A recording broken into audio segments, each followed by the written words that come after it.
Hello দোস্ত, আসসালামু আলাইকুম। তো আজকে আমরা গিয়েছিলাম চোয়া থানাতে।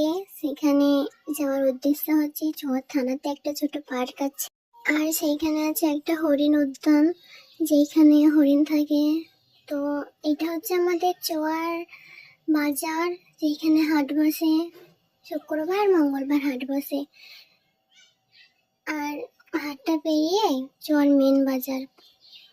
আমাদের বাড়ি থেকে বেশিক্ষণ না, যদি হেঁটে আসা যায় তো 5 মিনিট, আর যদি বাইকে কিংবা টোটোতে যাওয়া যায় তো 2 থেকে 3 মিনিট। এইটা হচ্ছে চোয়ার পার্ক, মানে বেশি বড় না, ছোটখাটো একটা পার্ক যেখানে বাচ্চারা খেলা করে। এটার ভিডিও অন্য একদিন দেবো। তো আজকে যেটার উদ্দেশ্যে আসা হয়েছে সেখানে যাওয়া যাক, হরিণ উদ্যান।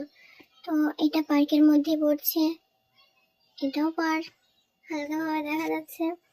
এদিকে আশেপাশে গাছ আছে, ওই যে ঘেরাটা দেখা যাচ্ছে ওইখানে থাকে হরিণ। তো চলেন যাওয়া যাক। এখানে হরিণ অনেকদিন থেকেই থাকে, আশা করি এখনো আছে।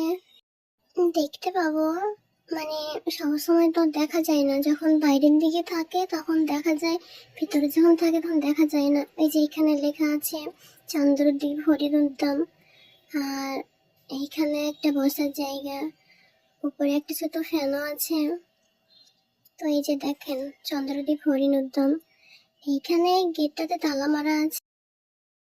ভিতর দিয়ে তো দেখা যাবে না, চলুন বাইরে দিয়ে দেখা যাচ্ছে গিয়ে দেখি। তো এখানে যদি কোনো মানুষ থাকে তো বললে হয়তো খুলে দেখাতো। তো এখানে কেউ নাই, ওই দিকটায় গিয়ে দেখি ওই দিকটায় দেখা যায় কিনা। ওই দিকটা দেখা গেল না, বাইরের দিকটা দিয়ে দেখি যে দেখা যায় কিনা। আর এটা হচ্ছে থানা। তো এইভাবে পশুদেরকে এক জায়গাতে আটকে রাখা, এটা কিন্তু আমার একদম পছন্দ না। পশুদেরকে জঙ্গলের মধ্যে ছেড়ে দিলে তারা সেখানে তাদের মনের মতো থাকতে পারবে, এটাই বেশি বেটার আমার মনে হয়। তো এইখানে দেখেন দুটো হরিণ দেখা যায়। তো যেটার উদ্দেশ্যে এসেছিলাম দেখা তো গেলই।